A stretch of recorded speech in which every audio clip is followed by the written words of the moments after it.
Welcome to the Transitions Daily podcast. Transitions Daily is an online recovery group that offers a daily distribution of popular recovery resources accompanied by a secret Facebook group for discussion. We hope you enjoy today's readings.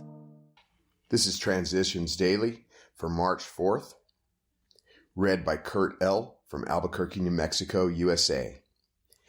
AA Thoughts for the Day. Motives. Suppose we fall short of the chosen ideal and stumble. Does this mean we are going to get drunk? Some people tell us so, but this is only a half-truth. It depends on us and our motives. If we are sorry for what we have done and have the honest desire to let God take us to better things, we believe we will be forgiven and will have learned our lesson. If we are not sorry and our conduct continues to harm others, we are quite sure to drink. Alcoholics Anonymous, page 70. Acronyms. Trust. Try relying upon the steps.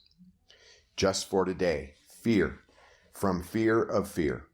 Many women who have reached the stage that I had reached in my drinking have lost husbands, children, homes, everything they hold dear. I have been very fortunate in many ways. The important thing I lost was my own self-respect. I could feel fear coming into my life.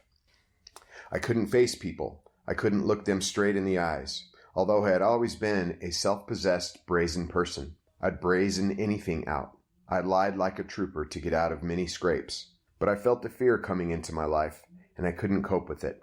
I got so that I hid quite a bit of the time, wouldn't answer the phone, and stayed by myself as much as I could.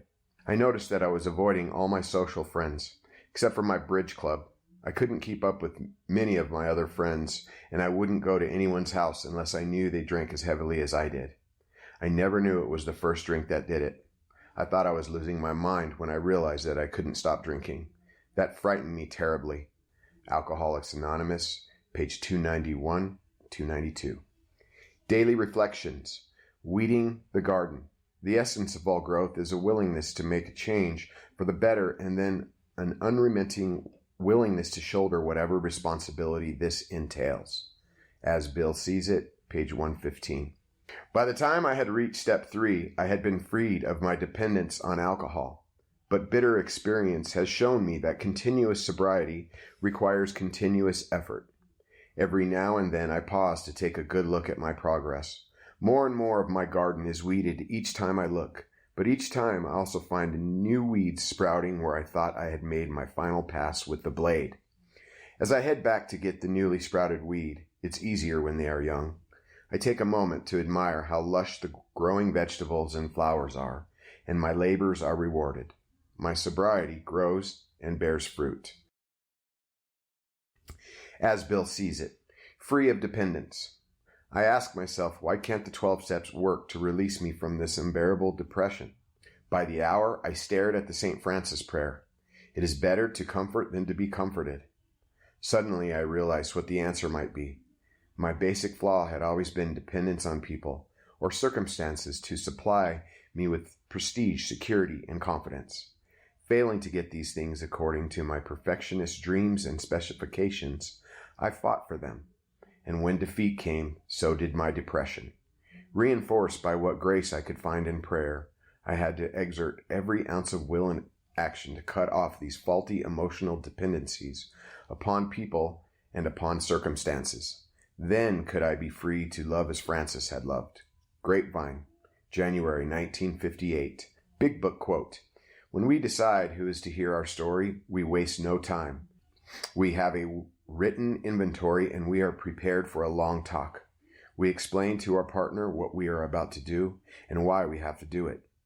He should realize that we are engaged upon a life and death errand. Most people approached in this way will be glad to help. They will be honored by our confidence. Alcoholics Anonymous, Into Action, page 75. 24 hours a day. AA Thought for the Day. Having surrendered our lives to God and put our drink problem in His hands doesn't mean that we'll never be tempted to drink. So we must build up strength for the time when temptation will come. In this quiet time, we read and pray and get our minds in the right mood for the day. Starting the day right is a great help in keeping sober. As the days go by and we get used to the sober life, it gets easier and easier. We begin to develop a deep gratitude to God for saving us from that old life, and we begin to enjoy peace and serenity and quiet happiness. Am I trying to live the way God wants me to live? Meditation for the day. The elimination of selfishness is the key to happiness and can only be accomplished with God's help. We start out with the spark of the divine spirit, but a large amount of selfishness. As we grow and come in contact with other people, we can take one of the two paths. We can become more and more selfish and practically extinguish the divine spark within us, or we can become more unselfish and develop our spirituality until it becomes the most important thing in our lives. Prayer for the day. I pray that I may grow more and more unselfish, honest, pure, and loving. I pray that I may take the right path every day. Hazelden Foundation, P.O. Box 176, Center City, Minnesota, 55012. This is Kurt. I'm an alcoholic. We hope you enjoyed today's readings. You can also receive Transitions Daily via email and discuss today's readings in our secret Facebook group. So for more information, go to dailyaaemails.com today. Other than the 24 hours a day reading, unless otherwise specified, all quotes copyright Alcoholics Anonymous World Services, Inc., 1952, 1957, 1967, 1973, 1975, 1976, 1980, 1981, 1984, 1985, 1988, 1990, or 2001.